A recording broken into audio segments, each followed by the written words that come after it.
our second episode of the six, although you're only seeing one at the moment. You are also probably seeing this on Allison DePauli's LinkedIn stream as well. Clearly, I'm not her. My name is Nancy Giacalone. I am the owner founder of Olympic Crest Insurance out in Gig Harbor. Apparently also a rookie at managing Restream because I cannot figure out how to get us all on the screen at the same time. So we're going to be creative and we're going to get through this.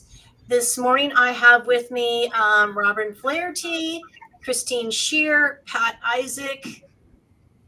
Am I missing somebody? I guess that's it. We only have 4 of us today. So we have 3/4 of our 6. I'm really excited that everybody is able to join us. And I am going to do a polite handoff, and we're going to see how this works and let everybody introduce themselves as well. So I am going to start with Miss Christine Shear. Let's bring her to the stage. Hi, everyone. Christine Shear from K2 Strategic. Happy to be here today. Awesome. Robin? Hey, everyone. Robin Flaherty with Benefit Link. And yes, I'm very happy to be here as well. Let's get it started and let's talk about solutions, right? Awesome. And last but certainly not least, the beautiful Miss Pat Isaac. Oh, thank you all so much for the opportunity. I'm Pat Isaac. I'm the CEO of Capital Services out of the Maryland area. It's so good to be part of this group of amazing women in our industry that really know how to make a difference. Awesome. All right. So again, I just can't seem to get us all on the screen at the same time. Okay, so what we're going to talk about today is this is a busy time of year for all of us, and we refer to it as Q4 or fourth quarter or crazy making time. So there are so many things that are frustrating to us throughout the year as a result of all the compliance rules, etc. We decided to put a spin on it. And because it's November, we decided to think about, let's try and find those silver linings. And what are the things that we're most thankful for that have been a result of potentially legislation or things that have changed within our industry? So who would like to go first? I'm happy to start. Okay, I'm going to bring Pat to the stage, and she's going to talk about what she's thankful for. So one of the things, obviously with COVID and all of the pressures from inflation, one of the things that I'm most grateful for is that organizations, do realize the importance now today more than ever of having an EAP program as part of their employee benefit portfolios. And obviously there's a lot more emphasis because of mental health parity, because of the, Consolidated Appropriations Act. So, that is an opportunity that employers today can make a meaningful difference in offering a true EAP program to help their employees and their family members just get to a better state, to get the support that they deserve. And the other aspect is with the mental health parity, one of the things from an HR standpoint is to remove all bias around that area. And that has been truly a focus for many employers out there. If people need help, you want to be able to provide them help without, much discussion around it. And last, I want to mention that, just make sure that you do remind people that they do have that benefit available. So thanks, Nancy. So I'm going to ask, so hopefully you can hear my voice off screen because I have a question for you. So what should an employer look for in a robust, effective employee assistance program? So one of the things that they need to look for is really making sure that an employee, assistant program, there are various ones out there, and many have been familiar with free EAP programs, we call them. They're basically through an ancillary carrier. It's nice to have, but they're not the most effective. And the reason is because you're not getting any type of data. We don't need to know who's actually using it. We just want to make sure what are some of the, considerations, some of the things that are happening within an organization. How can we better support? It's just data, and it's unidentified data, which is really important. But in today, what employers look for is a better experience for the employee. So years ago, when many of us started in the industry, you had to wait a few weeks before actually people were able to go in and visit. Today, because the Amazon age and changes have happened, what is important is for people to get that immediate assistance. And many of our clients have actually put no copay to make sure that accessibility to care is there when they need it, as quickly as they need it. So it's virtual, can be in person, however, or by telephone. However, someone is comfortable, being able to use that service. Did that answer your question, Nancy? Absolutely. All right, I'm going to pick on Robin next because she's next in the line. So, Robin, Yes. what are you thankful for that is a result of changes we've seen in our industry?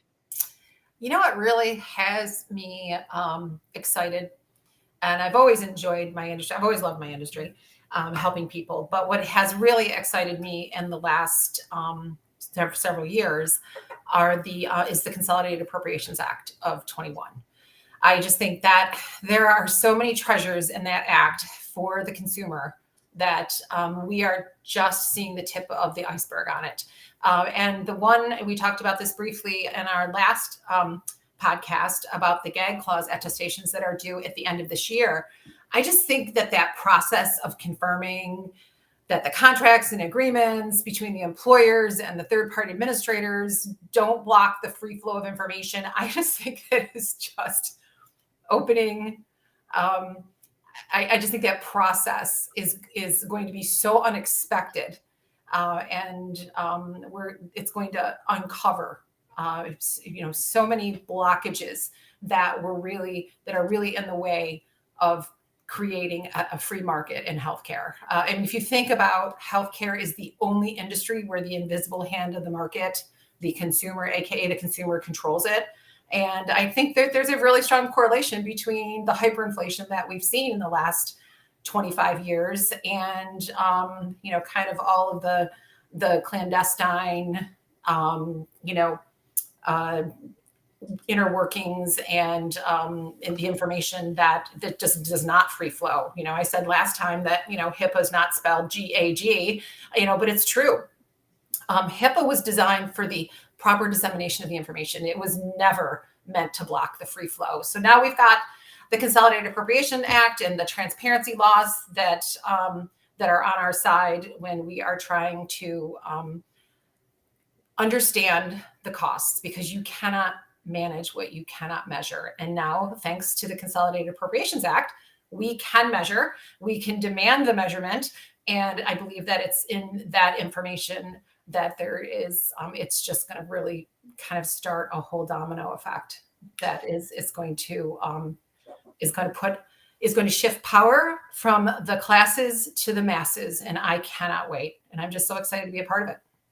So, and I just realized my glasses do not match my outfit. That's okay. Okay, so No. so much, so lovely. So follow-up question for you. Sorry, go ahead, what? So follow-up question for you. So you say that this is really good for the consumer, but if I'm Jane consumer and I say, what does this really mean to me? Because none of this information is available to me, and I still don't know how much something is going to cost when I go to the doctor. How does this affect the consumer? That's a great question. So I think it's, I think it's definitely going to trickle down. So it's going to first come to the employer. And then when the employers are starting to feel empowered and recognize exactly where their expenses are and, the frequency and the occurrence of claims and what's happening, they're going to realize they have to engage their employees in being better consumers. So I think that eventually it's going to be a top-down process. And so there's also cool companies out there. I don't know if anyone is, I think I'm going to butcher the name, and I hope not. Milu Health. There's a company out there. Actually, we just put them in at one of my clients. We really can't, they're community rated, so they at this point don't get their data. But I do think just empowering the consumer is always going to be a good thing. But this company, what they do is you can connect your electronic health record. And then instead of always those lagging indicators, now there's going to be leading indicators. So you're going to be at a doctor's appointment and you're going to be walking out to the parking lot after you've been prescribed a medicine. And if you're connected with Milu Health, then they're going to send you a push notification that says, hey, Nancy, we see you were just prescribed ABC medication. Here's all of the places you can purchase it for the prices. And and then it'll just go from there. That there's an opportunity to identify whether or not you've been billed properly. They can advocate on your behalf and go to bat for you with the different with billing errors. I mean, I just think that once the consumers are connected, similar to how they are now for social reasons, I think once they're connected to this information, and I believe there are companies out there that there's a race for the new the healthcare ecosystem and who's going to. Okay, so I'm going to bring Christine on, and I have to attend to a barking dog. Okay, that's great. Yeah, I'm going to continue a little bit on piggyback on what you were saying, Robin, because we're of course all out doing annual open enrollment meetings right now, and I happen to be in the cold Midwest at a manufacturing facility this week. That's why I had a hat on initially, because I'm going in between buildings and it's very cold here. But the thing that I'm finding myself thankful for in this busy season is seeing more and more employees and employers educating themselves and willing to step up and step out. And what I mean by that is that they're starting to understand how they're raised and they're not being valued many times side. So for example, if they go to provider and they're told that they need to have a high cost image like an MRI or a CT scan, and they're told to go over to the big health system imaging facility, and that it's going to basically eat up their entire health plan deductible to go over there, that they now know that they have programs like the ones that we have in place, like green imaging, that are going to allow them to get that for free or a significantly reduced cost, depending on how the employer has structured that within their plan. And that they know that $2,500 or $4,000 or more is not an appropriate price.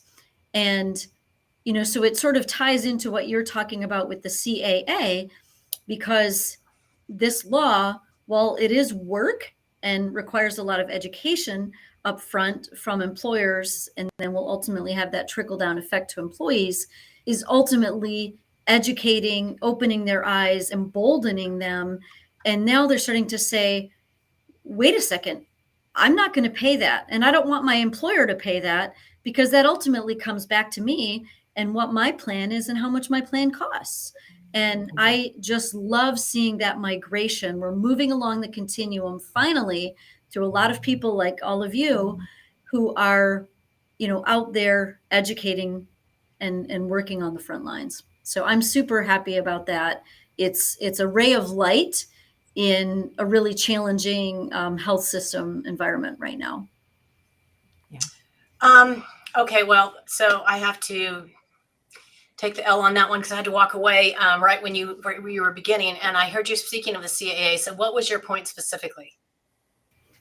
So my point specifically was, I love how that law, but a lot of the education that we've all been working on over the last several years, and many of the programs, I was using green imaging as an example, that we've implemented in a lot of employer plans, is educating employees and employers alike. And they're starting to step up and step out and really be emboldened and knowledgeable enough to say, no, I'm not going to, pay or have my employer's plan pay $3,000 for that CT scan when we can get it for $500 or $600 down the street, which might also mean it's free to me, depending on how my employer has structured it. They're starting to recognize reasonability and fairness and ask the questions. And I love seeing that evolution of knowledge and putting that knowledge into action, using it in a very powerful way. That makes tons of sense. Thank you for elaborating on that. I appreciate it. So I'm going to come back on here while I'm still trying to chat with help to get us all on the screen at the same time. But the thing that I think I'm most thankful for, and it actually goes back a ways, and the reason I wanted to bring it up today is because I think a lot of people have forgotten about it. But I'm thankful for the fact that as a result of the Affordable Care Act, we eliminated pre-existing condition waiting periods for both group plans and individuals. I know that at least a couple of you on this call have been around at least kind of as long as I have, but I remember it distinctly. And I remember what a difficult time it was to explain to somebody when they had moved from one employer to another that they may have a 9-month waiting period before their pre-existing conditions could be covered, or they might come onto a plan where they would be rejected, or those would be completely not covered at all for the life of them being on coverage. And it's amazing how quickly we forget that. But that is, to me, was the biggest gift that happened as a result of the Affordable Care Act. And even when it comes to individuals as well, because so many people couldn't get individual coverage for a long time because they had to be medically underwritten. And so we eliminated the medical underwriting and we eliminated the pre-existing condition periods. So people that are frustrated sometimes are like, well, I didn't need insurance before, but I need it now and I want it to start June 1st because I have a surgery scheduled for July 1st. It doesn't work that way. You have to wait until the annual election period or the open enrollment period. But once you're covered, and there are no restrictions for those pre-existing condition periods. So, I think that is a huge blessing. I'm going to come back to Pat for a minute while I continue this troubleshooting.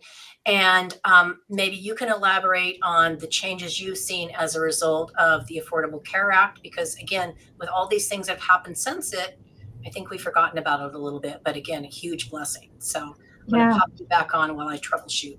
Sounds good. So one of the things that I do want to add, which is an extension of what Nancy just spoke about, and I think it's very important, especially this time of year, is the Family Glitch Act. And I want to talk about that. The reason is because what that act allowed us to do is basically the government basically reinstated the fact that, prior to the act going into effect, families could actually lose the privilege of being able to go to an exchange plan and get some type of subsidy. When the laws allowed, were basically redefined the eligibility, what it actually allowed, employers to do is have family realize that there are other opportunities that, to be able to get the care, but also subsidy to help, cover the cost. So I just wanted to add the importance of that, because now many families, this is open enrollment for a January 1 to be able to go to the exchanges, to be able to go onto those type of plans. So do take advantage and learn more about it. We're all here happy to help. The other aspect that I want to add is, with regards to, some of the laws that went into effect, it allows us to basically put in better point solutions for employers. One of the things that we always look at is, let's remove any type of, anything that stands in the way of a person getting the care that they need. So, things such as direct primary care, it removes any type of accessibility issues that we have seen in the past, but it also removes health disparities that are obviously out there. And basically, the most important thing is bringing the care when people actually need it, and being able to have someone really, advocate and foster the opportunity for people to get the care, but also, know that someone's on their side. And so to me, the direct primary care is a huge area that if employers are not taking advantage, talk to us. We're happy to help, because those are ways you can lower costs, bring a better opportunity to your employees, allow your employees to be more proactive in the type of care that they deserve and need. And also, from a business standpoint, it also reduces, the amount of absenteeism, that actually is part of, lowering your bottom line. So hopefully that helps. Nancy, did I answer your question? Or You did. So, okay, audience, bear with me for a second because we're going to try something here. Can't swear it's going to work, but let's see. Oh, Yay. I did it. You. Oh my goodness, that was making me crazy. Can I do this one? I don't think I want. Oh, Good. oh, I'm so excited. It's the small things, really. You're the woman, Nancy. You're the woman. It's the small things. So, technical troubleshooter, podcast substitute podcast host, and thankful And rock person. star. Yay! I'm excited. All right. So, Can I just mention, like the whole talk about the Affordable Care Act? I've always said that I always thought it was the Accessible Care Act. You know, there was, you know, clearly affordability is still a challenge that we're dealing with. That I believe transparency will, of course, come bring it to pass. So, I think that's a great point, and I want to go back. I do want to go back to the Affordable Care Act one more time before we get off of this subject and move on to something else. And I just need to quickly tell this technical support bot. Thank you. Okay, done with that situation. All right, go away. So I happen to be in Washington State, and we talked about what happened prior to the Affordable Care Act. So in our state, we had an insurance commissioner, a newly elected insurance commissioner, and she felt it was important that everybody should be able to get individual health insurance. And so she removed all pre-existing condition waiting periods, and everybody could come on whenever they wanted. It lasted for just a little over a year until every insurance carrier quit selling individual insurance in our state. It was an insurance desert for just under 2 years. So if you didn't already have individual insurance and you didn't have insurance through your employer, you couldn't buy it. wow. Because there was such bad selection against the insurance carriers. People would pop on for 3 months, they'd get their surgery, and they'd drop their insurance. It nearly destroyed the insurance market in our state. So I was very leery about when the Affordable Care Act went into effect. I was afraid that the same thing could potentially happen on a national basis. Fortunately, they did set up guardrails around it with the open enrollment periods and the qualified events. So when people are frustrated that they can't get insurance just anytime they want it, I do like to remind them that this is a far cry better than what we had in the past. So I'm pretty happy that we have the opportunities that we do now. Is it affordable? It depends on your definition. For many people, it's not affordable. I see those premiums and I cringe oftentimes as well. So yeah, I wish it had a different name, which is why I just call it ACA most of the time. And I don't like to spell that out because I agree with you that it is definitely more an accessible act than it is an affordable act. Yeah. So what are the burning issues that you each have on your mind today? I'd love to hear, what is your burning topic that you would just need to get off your chest? Anybody? Yeah, I mean, I think for me, it's really bothersome to see the cost of prescriptions. And, you know, that's another huge area of concern, right? Where we're seeing, you know, other peers out there remove things that should be covered, you know, then people are not able to get the care.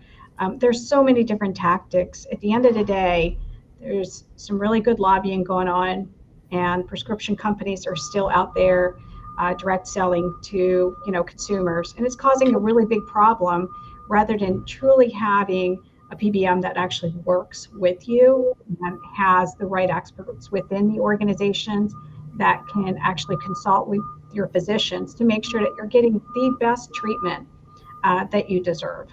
So that's a hot item for me.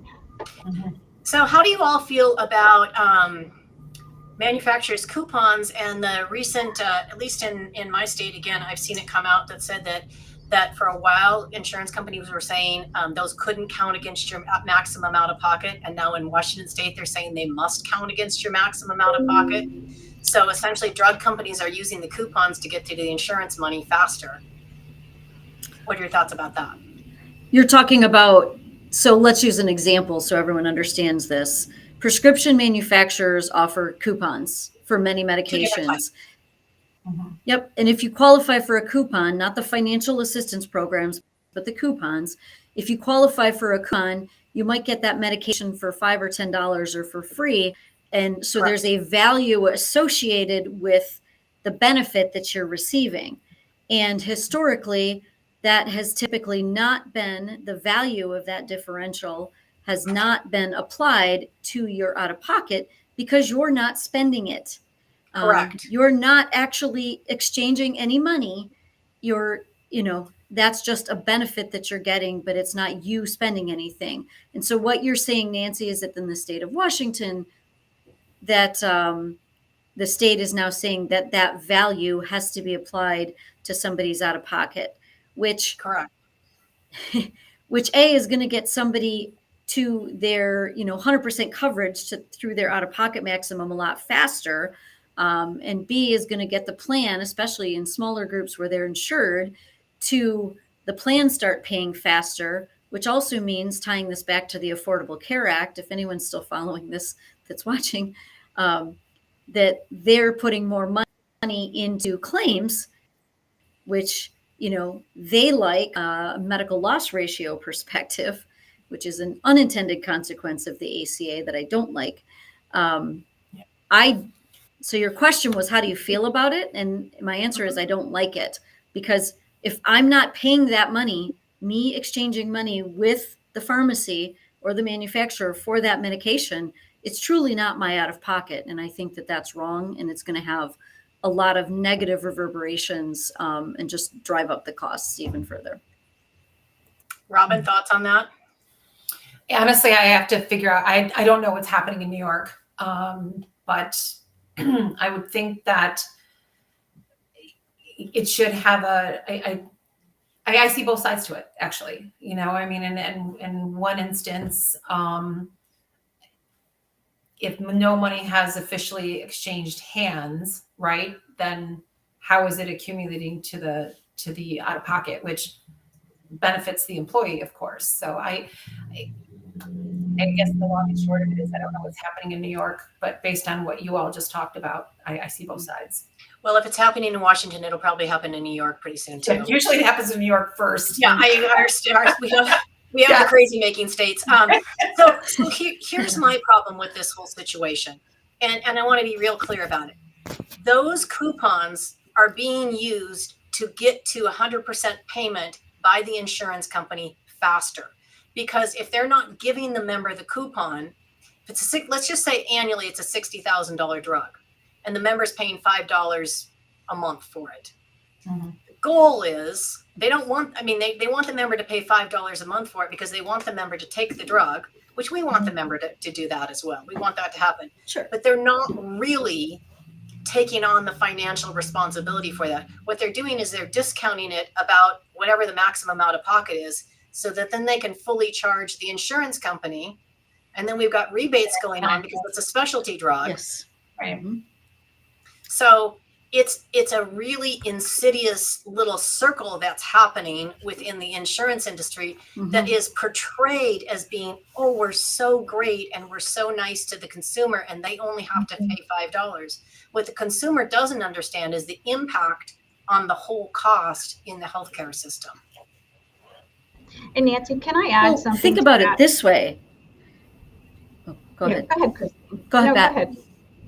Yeah, I mean, I was just going to. Let's go with Pat first. Go ahead. It's all good. So, to me, the way I look at this is it's also the same game that, has been played in the industry with regards to chasing, rebates versus administrative, lowering administrative costs. Same issue.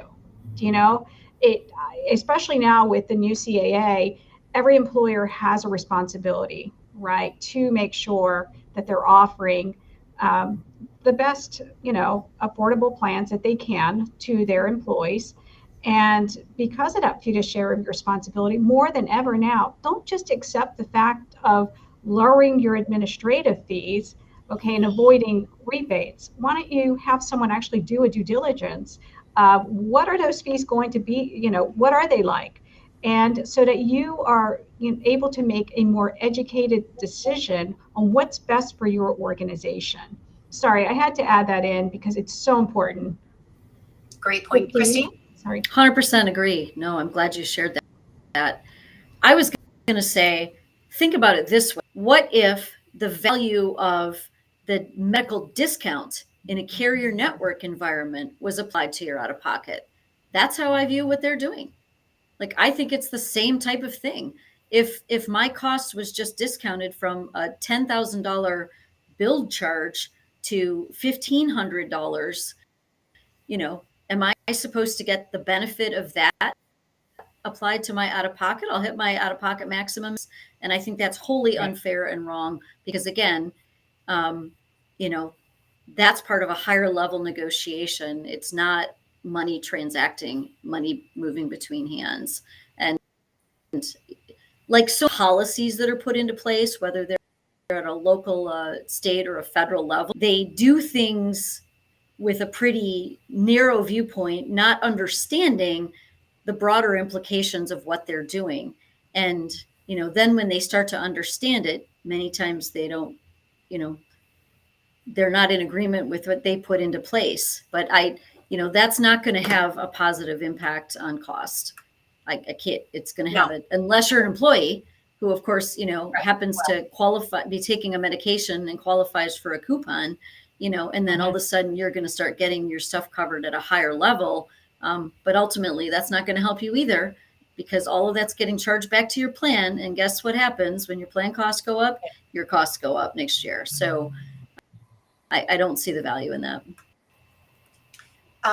So since we're on the topic of prescription drugs, it's just such a fascinating topic. It's so complicated and so twisty and shadowy, and there's just so much there. I mean, that's something we could talk about for hours. But again, I always like to think about, okay, so I'm a consumer. Mm-hmm. How do I make the best decisions possible when it comes to accessing, paying for, and my prescriptions? How am I making sure that I'm getting them at the best price, that they're not overcharging my insurance company, that I know before I go to the pharmacy? Robin, you mentioned a cool little app which I hadn't heard of. I mean, I always educate people on the use of GoodRx as a pricing tool and finding out, well, what's the cash price before you run it through your insurance? Because I think that's incredibly important because most people have no idea how much a prescription costs. None. All they know is what their copay is. And Nancy, thank you. Because I did want to take this prescription drug cost conversation to the point of, I just had a client meeting last week, and this gentleman told me that he went to our local grocery store pharmacy, and the insurance negotiated rate for the drug was $175. And then he asked the person at the checkout to run it through Mark Cuban's Cost Plus Drugs program, $17. I mean, like, correct me if I'm wrong, but an insurance company's job is to aggregate and negotiate. So, and actually I was at a healthcare conference seminar in our town last month. And I heard someone from our local Blues say that we are an independent contractor with a very low profit margin. This underwriter's exact words were, we are an a general contractor, We are a general contractor and with a very low profit margin. And so I have just been hitting our recommending to our local Blues that they have to price match, because it's not fair that the consumer is out there trying to get the best price. And to your point, where do they look? There are some different portal access points that they can use, but they're out there trying to do their best because they have this deductible, they have this choice of how they're spending it. And how do they do that outside of using one of those tools? GoodRx, Cost Plus Drugs, their insurance, possibly a prescription, a coupon, right? Or some kind of a program that the pharmaceutical company offers. How are they doing it? Well, I am definitely that person at the pharmacy. You don't want to be standing behind me in line, because I will ask them, what's my cash price? What's my good RX price? Yeah. Do you have any coupons? And the last question I ask them is how much it will cost if I run it through insurance. Think about that. That's so wrong. I mean, we're paying for this, like, admission to this club, if you will, right? It's a healthcare. I mean, what is insurance? It's a healthcare spending club, right? It's a discount club. It's supposed to be, right? It's like, Sam's and Costco, right? Isn't that what it's like? Isn't that what it's supposed to do? It is what it's supposed to do. Okay, so we've talked about cost, which I think is an incredibly important piece of the healthcare discussion around pharmaceuticals, but I'm going to talk about something else that we're not doctors, and I'm not trying to ask for medical opinions, but one of the things I see happening so often is people are not asking about side effects, alternatives, non-medication alternatives, and they come and they say, well, because maybe it's something that's subject to prior authorization or step therapy or something. And the response I get, and I'm sure you guys all hear it as well, what makes the insurance company think they know more than my doctor? Especially around some of the medications that are very popular right now. Mm-hmm. Anyone want to take that one on? I think that, I know, one of the things. Oh, go ahead, Christine. I was just going to say that I know I've seen studies that show that in the United States, our per capita use of prescription medications is significantly higher than in other countries, other socioeconomically similar countries of the world, like European countries. So we know that in our country, we are, relatively speaking, over-medicated or more highly medicated. So right off the bat, that's highly concerning to me. Pat?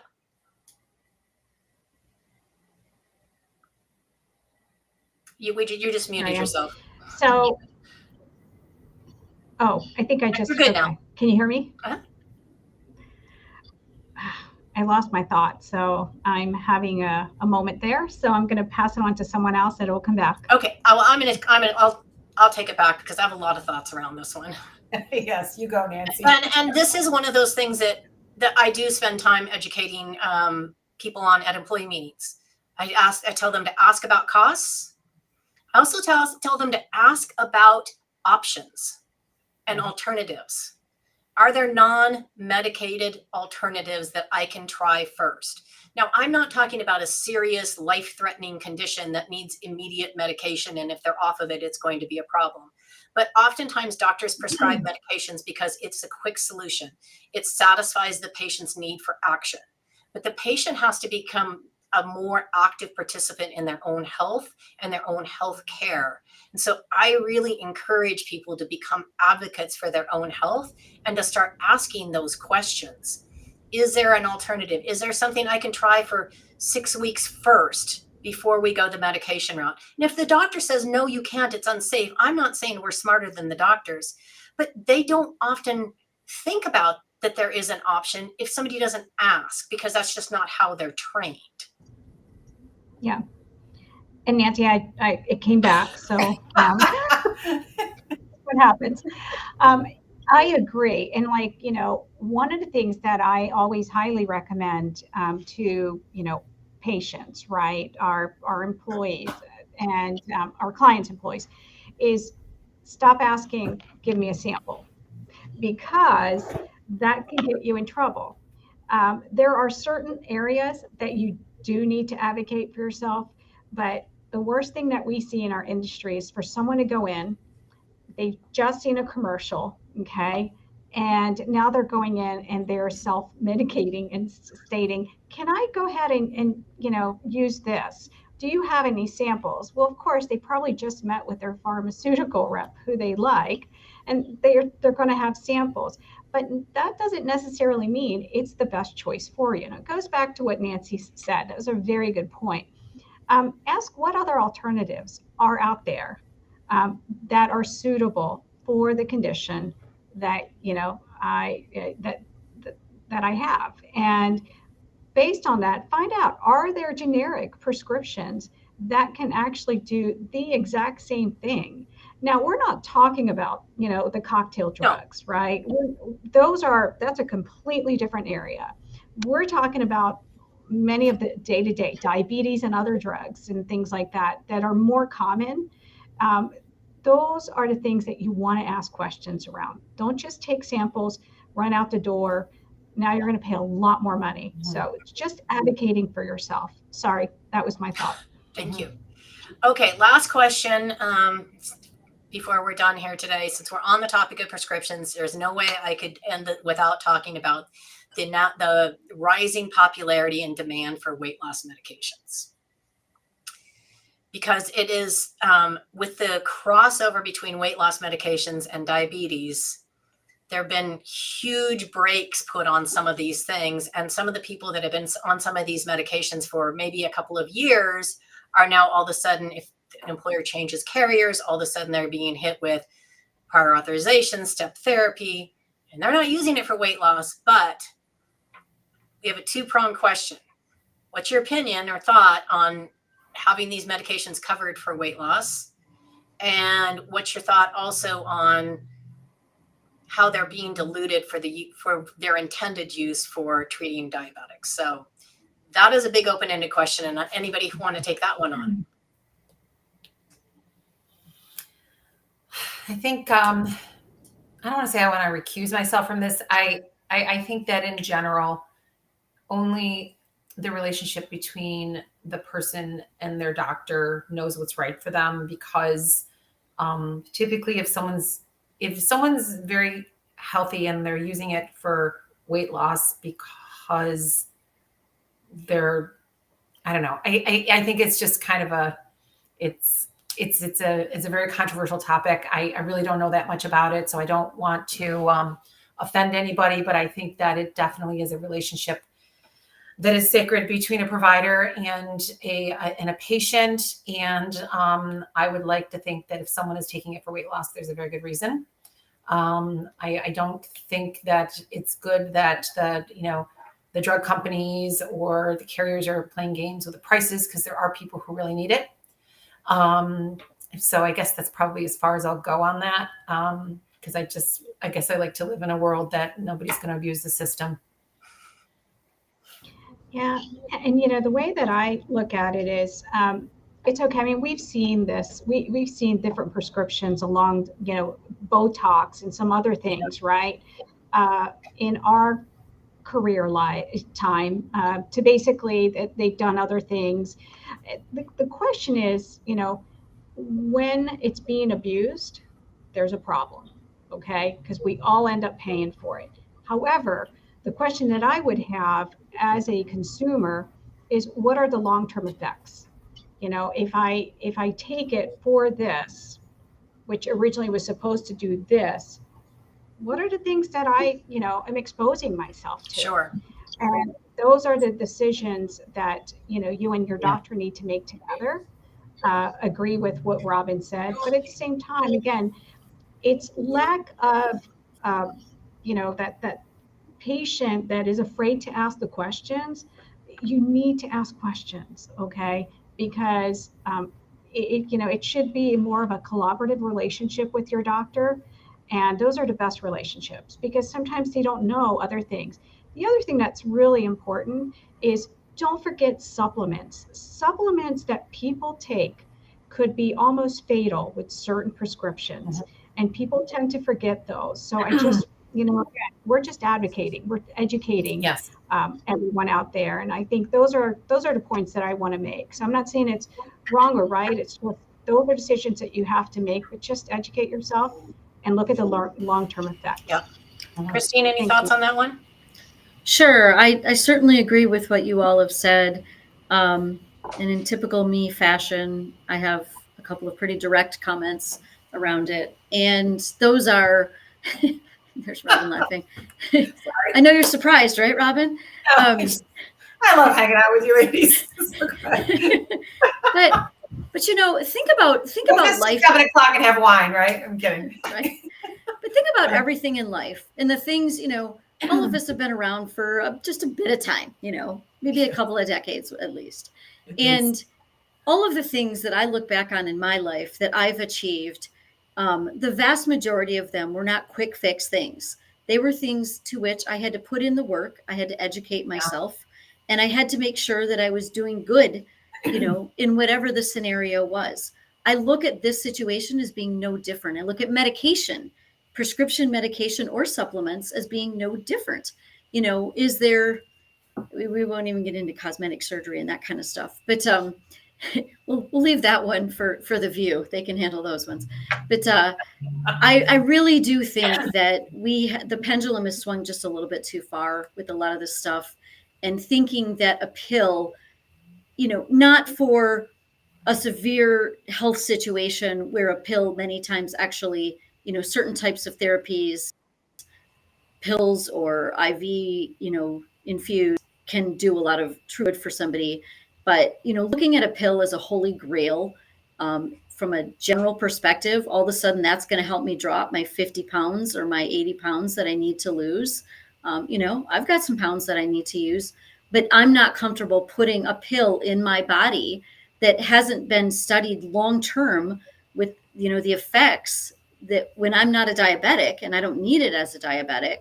To me, that's just scary. And it just speaks too much of a quick fix mentality. And just from an overall perspective, I have a problem with a quick fix mentality.